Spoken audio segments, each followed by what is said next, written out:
What's going on, guys? Mitch from RespectMyRegion.com coming back from the 2022 Santa Rosa Hall of Flowers. I'm with Rama Mayo, one of the co-founders of Hall of Flowers and now the president of Green Street. How you doing today, Rama? Incredible.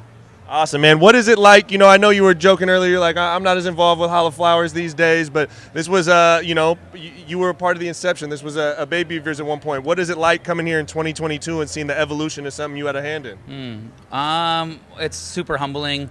This was something where my partner Danny Diamond, that really runs everything you see and like, he did, but as he would say, it was like my dream, and he made it happen. And so to see your dream come to life and it's working is incredible. And then right now, when you caught me, I was just kind of walking all of the brands I know and just seeing like if they're making money and writing orders and stuff, and they are. So some of them said they would have to come back, and it was worth it. And I'm just trying to provide as much value as we can. I love that, man. And every year I see you at this, you always ask me, how you doing? How's the show? Are you getting value from it? I'm here from the press access.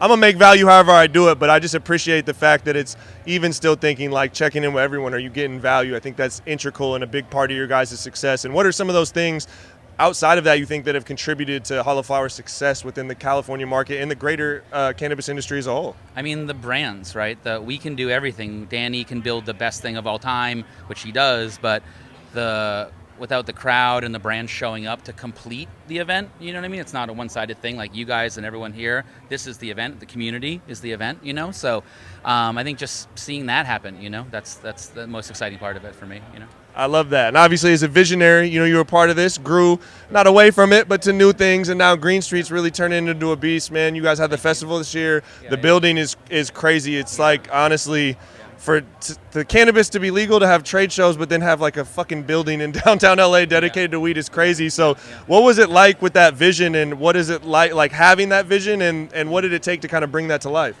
Yeah, so 20 years ago, I had a building like Green Street, but for music in Boston. I know you're a music guy. And I did a punk rock record label, and just like weed, you buy a bunch and kind of sell some to your friends, And I had a building in like the Fenway area of Boston, like where the Red Sox play, and I had a bunch of other booking agents and managers, all music people. So I had like 10 music companies all in one building. And so I've been doing this like co-working thing for 20 years. So for 10 years now, Green Street's had a building that we've rented, and we've subleased out spaces and desks and other offices and different floors just to our friends. Our friends will come over, and I'll smoke weed at my desk in a meeting, and they'll be like, "What, you can smoke weed here?" Yeah, it's a cannabis business. Of course you can smoke weed there. And that like small little thing really led to just us being like the ability to buy a building in downtown and to have it be open. We've been open about a year now, but it's 20 years of like work has gone into it, so it's like, even though it's been a year open, it's been 19 years of doing it kind of in a similar way. I love that, just the natural evolution of what you've been doing. That's my favorite thing about the cannabis industry, is what I used to do wasn't really a thing. It wasn't industry. It wasn't like a formidable income or future, and now this stuff is all kind of changing with legalization. What do you guys got on the docket next for Green Street, man? Oh man, there's a lot of stuff going on. Honestly, we've been working really hard, because the building we just opened a year ago, but we bought it 4 years ago.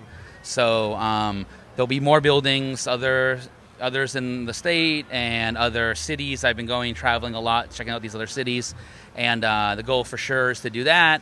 And then, I'd say we had this guy's trying to get our attention here. It didn't work. Well, it did at the end, I guess. But so other buildings for sure, and more events. I did the first Green Street Festival, like you said, last year, which is like a consumer version of this, or kind of, like consumer-focused event. And we'll do some more of those. And I have a cool NFT project that we've been working on for over a year that's finally launching with an artist named Greg Mike, who's incredible. I've known him he's from Atlanta. I've known him for 15 years. I did his first art show ever, and now we've reunited 15 years later on NFT project, which is our first one. And our partner Gary V is crazy in the NFT space right now, so this is like a micro version of what he's doing. And then I have a cool software thing that we're working on called Canaloop, which is like I just walked by a minute ago, actually. But it's a founder from Herbal and a founder from Cresco, and they created a super cool little software platform to help brands and dispensaries connect on a better level. So I'm kind of working on that a little bit. It's pretty new, and but the real answer is like just adding value to cannabis as much as I can. Like, I'm an outsider in the space, even though we've been 10 years and we do this. Like, since I'm not a real cultivator and this world, like we're outsiders. You know what I mean? So like, I just want to do whatever I can to provide value and help. So I love that, adding value, man. Rama Mayo, he's going to be on our podcast. We're going to have a longer conversation about his journey and what's coming up here real soon. But we are at the 2022 NorCal Hall of Flowers, man. We'll be back with more interviews later.